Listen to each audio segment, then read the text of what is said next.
मिस्र में एक राजा राज्य करता था जिसका नाम बलेद बिन माब था। मिस्र के सभी राजाओं को फिरौन कहा जाता था। जब इस फिरौन के हाथ में मिस्र का राज्य आया तो यह दौलत के नशे में पागल हो उठा और यह कहकर कि खुदा कोई चीज नहीं है, मैं ही सब कुछ हूँ, रियाया से अपने को सिजदा करने के लिए कहने लगा। कुतुबियों ने तो खुशी खुशी फिरौन के सामने मस्तक नमा दिए, लेकिन बनी इस्राइलों ने मस्तक नमाने से इनकार कर दिया। अब फिरौन बनी इस्राइलों से नाराज रहने लगा। वह किसी बनी इस्राइल से मैला उठवाता, किसी से पत्थर तुड़वाता।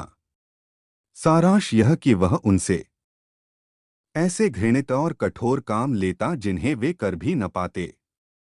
एक रात अचानक फिरौन को सपना दिखा कि एक आग शाम देश की ओर से आई है और उसने उसके और दूसरे कुतुबियों के घरों को एकदम जला दिया है। सुबह होने पर उसने ज्योतिषियों से अपने इस सपने का फल पूछा। उन्होंने बतलाया कि आज रात को बनी इस्राइल खानदान में एक ऐसा गर्भ रहेगा जो पैदा होकर तेरी जान को लेने वाला बनेगा।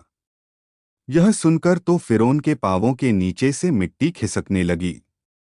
उसने हुक्म दे दिया कि बनी इस्राइल में से आज रात के लिए मर्द मर्द तो अमुक मैदान में इकट्ठे हो जाएं और उनकी स्त्रियां घरों से बाहर न जा सकें। ऐसा ही हुआ। शहर भर के सब बनी इस्राइल मर्द मैदान में इकट्ठे कर लिए गए और स्त्रियों को घरों में छोड़ दिया गया। लेकिन फिरौन का अंगरक्षक, जिसका नाम इमरान था, वह भी बनी इस्राइल ही था। उसके अलग करने का किसी को ध्यान तक न आया। वह रात को अपनी स्त्री के साथ रहा और उसी रात हजरत मूसा ने इमरान की स्त्री के गर्भ में प्रवेश किया। दूसरे दिन फिर ज्योतिषियों को बुलाया गया तो उन्होंने आसमान पर पैगंबर के गर्भ प्रवेश का तारा देखा। कहते हैं कि जिस दिन पैगंबर गर्भ में प्रविष्ट होता है उसी रात में उसका सितारा चमक उठता है। सितारा देखकर ज्योतिषियों ने फिरौन से कहा, तू इंतजाम ठीक नहीं रख सका, तेरी जान लेने वाला गर्भ में प्रवेश पा चुका है। इन पर फिरौन ने कहा, आज से बनी इस्राइल में जो भी लड़का पैदा हो फौरन जान से मार डाला जाए। हुक्म की देरी थी कि हजारों बेगुनाह बच्चों के खून से हाथ रंगे जाने लगे। लेकिन जब हजरत मूसा पैदा हुए तो खुदा की कुदरत से सब पहरे वाले अंधे हो गए और उनकी मां को इतना मौका मिल गया कि वह आप ये वाकिया सुन रहे हैं यूट्यूब चैनल स्टोरी एंड ज्ञान पर सब्सक्राइब जरूर करें ताकि हम आपको और ऐसे वाकिया सुनाते रहे। अपने प्यारे बच्चे को संदूक में रखकर पास ही बहने वाली नील नदी में इस आशा से बहा दे कि शायद यह बहता हुआ कहीं दूर जा निकले और कोई खुदा का बंदा इसका पालन पोषण कर ले। मगर होता वही है जो खुदा की मर्जी होती है। उस नदी में से एक छोटी नहर काटकर फिरौन के घर में लाई गई थी। मूसा उसी में से बहते हुए उसके घर में पहुंच गए। फिरौन के घर में एक कुश्ती लड़की के अतिरिक्त कोई संतान न थी। जब उसकी पत्नी आसिया ने देखा कि एक सुंदर लड़का तैरकर उनके महल में गया है तो वह बेहद खुश हुई और उसने बच्चे के पालन पोषण का उचित प्रबंध करा दिया। बच्चे को दूध पिलाने के लिए धाई भी रखी गई। लेकिन हजरत मूसा ने किसी भी धाय का दूध नहीं पिया। जब उनकी मां को ही धाई बनाकर रखा गया तब उन्होंने दूध पीना आरंभ किया। खुदा की मेहरबानी से हजरत मूसा अपने दुश्मन के घर में रहते हुए भी अपनी असली माता की गोद में पलने लगे और फिरौन के फरिश्तों तक को भी खबर न हो सकी कि उसका दुश्मन उसके घर में ही निवास कर रहा है। लेकिन कुछ समय बीत जाने पर हजरत मूसा का कुछ थूका उस कुश्ती लड़की के शरीर को लग गया। थूक का लगना था कि लड़की भली चंगी हो गई। लड़की के ठीक होने का समाचार बादशाह ने सुना तो उसे बहुत ही आश्चर्य हुआ क्योंकि हकीम लोग उसके रोग को लाइलाज बतला चुके थे। बादशाह ने हजरत मूसा को बुलवाया और गोद में लेकर उन्हें गौर से देखने लगा। हजरत ने फिरौन की दाढ़ी के कुछ बाल नोच लिए। इस पर बादशाह को बहुत क्रोध आया और उसे बनी इस्राइल के खानदान का समझकर फौरन मारने का हुक्म दे दिया। लेकिन कुछ लोगों के समझाने से और आप ये वाकया सुन रहे हैं यूट्यूब चैनल स्टोरी एंड ज्ञान पर सब्सक्राइब जरूर करें ताकि हम आपको और ऐसे वाकया सुनाते रहे। खुदा की तरफ से फिरौन के दिल में मोहब्बत पैदा की जाने के कारण परीक्षा की समाप्ति तक उसके मारने का हुक्म वापस ले लिया गया। परीक्षा यह थी कि बच्चे के सामने दो थालियों में एक में लाल और एक में दहकते हुए अंगारे रखे जाएं। अगर यह कोई साधारण बच्चा होगा तो चमकता हुआ आग का अंगारा उठाएगा और कोई दिव्य पुरुष होगा तो लाल उठाएगा। दोनों थालियां सामने आईं तो हजरत चाहते थे कि लाल उठा लें, लेकिन जिब्राइल ने उनका हाथ अंगारों पर रख दिया जिससे उनका हाथ जल उठा। फिर उन्होंने एक अंगारा मुंह में दे लिया जिससे मुंह भी जल उठा और तोतले बोलने लगे और आखिर तक बोलते रहे। इस पर बादशाह और उसके साथियों को बिल्कुल निश्चय हो गया कि यह तो कोई बेवकूफ लड़का है, पैगंबर नहीं, क्योंकि पैगंबर तो जन्म से ही चालाक और होशियार होते हैं। अगर यह पैगंबर होता तो अपना हाथ और मुंह क्यों जला लेता। इसके बाद उन पर किसी प्रकार का संदेह नहीं किया गया और वह स्वतंत्रतापूर्वक राजघराने में निवास करने लगे। अब सब लोग उन्हें फिरौन का लड़का कहकर ही पुकारते। हजरत मूसा की अवस्था लगभग 20 वर्ष हुई तो उन्होंने इस्राइल के उद्धार के लिए कमर कस ली और छुप छुप कर लोगों को समझाने बुझाने लगे। उनको पर्यटन का बेहद शौक था। एक दिन वह जंगल की ओर जा रहे थे तो देखते क्या हैं कि एक कुत्बी किसी बनी इस्राइल के सिर पर लकड़ियों का भारी गट्ठर रखे हुए चला आ रहा है। बोझ से तंग आकर बेचारे बनी इस्राइल ने गट्ठर जमीन पर पटक दिया।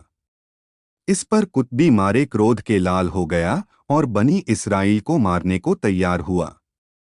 तभी बनी इस्राइल ने हजरत मूसा को उधर से आता देख दुहाई मचाना शुरू कर दिया। हजरत मूसा झपटकर वहां पहुंचे और कुत्बी के जोर से ऐसा घुसा मारा कि उसने वहीं तड़प कर प्राण दे दिए। फिरौन को इस दुर्घटना का पता चला तो उसने हजरत मूसा की हाजिरी का हुक्म दिया। हजरत ने अपने दोस्तों से सलाह की कि अब क्या करना चाहिए। दोस्तों ने राय दी कि अब भला इसी में है कि तुम रफूचक्कर हो जाओ, नहीं तो जान पर आ बनेगी। दोस्तों की सलाह मानकर हजरत मूसा जंगल की ओर निकल गए।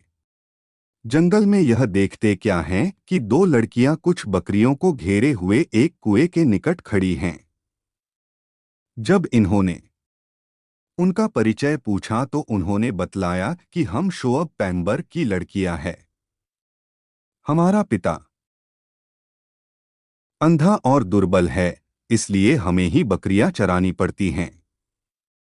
आज हम दूसरे बकरी चराने वालों के साथ यहाँ आई थीं तो उन्होंने अपनी बकरियों को पानी पिलाकर फिर कुएं के ऊपर पत्थर ढक दिया जिससे हम अपनी बकरियों को पानी न पिला सकें। यह सुनकर हजरत मूसा को बड़ा रहम आया। इन्होंने कुएं से 40 डोल पानी खींचकर उनकी सब बकरियों को पिला दिया। वे लड़कियां अपने घर गईं तो उन्होंने हजरत मूसा की सहायता का सब हाल कह सुनाया। इस पर शोअब ने कहा कि तुम उसे ढूंढकर मेरे पास ले आओ। वे लड़कियां फिर उस कुएं की ओर गईं और हजरत मूसा को अपने घर ले गईं। हजरत शोअब ने हजरत मूसा की कहानी सुनकर कहा कि तुम यहां पर ही रहो। जब तुम 8 साल मिहर की बकरियां चरा चुकोगे तो तुम्हारा विवाह इनमें से एक लड़की के साथ कर दिया जाएगा। कहते हैं कि हजरत मूसा ने अपने ससुर साहब को खुश करने के लिए 8 साल के बजाय पूरे 10 साल बकरियां चराईं। तब हजरत शोअब ने अपनी लड़की सफूरा के साथ इनका विवाह कर दिया और एक लाठी और बहुत सी भेड़ बकरियां देकर इनको विदा कर दिया। हजरत मूसा मंजिल पर मंजिल तय करते हुए दूर पर्वत के पास पहुंचे तो घटा में और तूफान उमड़ आए, जिससे बहुत अधिक सर्दी हो गई। सर्दी दूर करने के लिए इन्हें आग की आवश्यकता हुई तो इन्होंने इसकी खोज में चारों ओर घूमना शुरू कर दिया। थोड़ी देर में यह देखते हैं कि पहाड़ के ऊपर बड़ी तेज आग चमक रही है। यह कुछ घासफूस लेकर उसे सुलगाने के लिए दौड़े और जहां आग जल रही थी वहां पर घासफूस रख दिया, लेकिन वह आग वृक्ष पर चढ़ गई। उन्होंने भी वृक्ष पर चढ़ना चाहा, लेकिन आग दूसरे वृक्ष पर चली गई। यह विचित्र घटना। आप ये वाकिया सुन रहे हैं यूट्यूब चैनल स्टोरी एंड ज्ञान पर। सब्सक्राइब जरूर करें ताकि हम आपको और ऐसे वाकिया सुनाते रहे। देखकर इनके मन में अनेक तरह के विचार उठने लगे। तभी किसी ने चिल्लाकर पुकारा, है मूसा। इन्होंने कहा, हाँ, लेकिन इन्हें कोई और नजर न आया। अब यह बहुत भयभीत हुए और कहने लगे, कौन है जो आवाज देता है और अपने को जाहिर नहीं करता? इसके उत्तर में इन्हें सुनाई दिया, हे मूसा, निश्चय ही मैं अल्लाह हूं, तेरा और सारे जहां का मालिक हूं। अब तू अपने जूते उतार दे, क्योंकि इस समय तू पवित्र पृथ्वी पर आ खड़ा हुआ है। यह सुनते ही हजरत मूसा ने अपने जूते उतार फेंके और एकदम सिजदे में झुक गए। फिर खुदा ने कहा, आज से मैंने तुझे पैगंबरी अता की। तू यहां से सीधा मिस्र जा और फिरौन को आस्तिक बनाने की कोशिश कर, नहीं तो इस्राएलों को वहां से निकाल ला। खुदा की आज्ञानुसार हजरत मूसा ने फिरौन से जाकर कहा, मैं पैगंबर हूं, तुम मुझ पर ईमान लाओ। इस पर फिरौन ने जवाब दिया, क्या तू वही मूसा नहीं है जो कल तक मेरा बेटा कहलाता था? कल तो तू यहां से अपनी जान लेकर भागा था और आज पैगंबर बनकर आ गया। कहते हैं कि इस पर हजरत मूसा ने अपनी लाठी पटकी। यह लाठी फौरन अजगर बन गई। इस अजगर के 700 दांत और हाथियों जैसे पांव थे। इसके सारे बदन पर बछियों जैसे बाल थे। यह अजगर फौरन फिरौन पर झपटा। फिरौन ने हजरत मूसा से प्रार्थना की, मुझे इस बार बचा लो, मैं जरूर ईमान ले आऊंगा। हजरत मूसा ने अजगर को हाथ में उठाया तो वह पहले की तरह फिर लाठी बन गया। इसी तरह हजरत ने और भी कई चमत्कार दिखलाए, लेकिन वह धूर्त फिर भी ईमान न लाया। तब हजरत मूसा ने उचित समझा कि बनी इस्राएलों को यहां से निकाल ले चलूं। एक रात में इन्होंने सब बनी इस्राएलों को लेकर कूच बोल दिया। जब वे कुछ दूर निकल गए तो फिरौन को उनके चोरी से भाग निकलने का समाचार मालूम हो गया। उसने कई लाख सवार और पियादे लेकर कुलजम नदी के इसी पार उन्हें जा घेरा। लेकिन हजरत मूसा ने अपनी लाठी नदी के पानी में मारी तो उसी दम पानी के 2 टुकड़े हो गए और बीच में सूखा रास्ता बन गया। बात की बात में हजरत मूसा और सब बनी इस्राएल रास्ते में से होते हुए उस पार निकल गए। यह सब कुछ देखकर फिरौन बहुत घबराया। उसने चाहा कि वह भी नदी पार कर जाए, लेकिन देखते ही देखते पानी के दोनों हिस्से फिर मिल गए और पानी में घुसने का साहस फिरौन न कर सका। लेकिन खुदा तो उसको डुबाना ही चाहता था। इसलिए खुदा के हुक्म से जिब्राईल एक घोड़ी पर सवार होकर फिरौन के घोड़े के सामने आकर खड़े हो गए। घोड़ा घोड़ी को देखते ही भड़क उठा और फिरौन के काबू से बाहर हो गया। यह देखकर हजरत जिब्राइल ने अपनी घोड़ी को दरिया में छोड़ दिया और उसके पीछे पीछे फिरौन का घोड़ा और उसके पीछे तमाम शाही लश्कर भी दरिया में कूद पड़ा। हजरत जिब्राइल तो अपनी घोड़ी कुदाते हुए बच निकले, किंतु फिरौन और उसके सब साथी वहीं डूब गए। आप ये वाकिया सुन रहे हैं यूट्यूब चैनल स्टोरी एंड ज्ञान पर। सब्सक्राइब जरूर करें ताकि हम आपको और ऐसे वाकिया सुनाते रहे।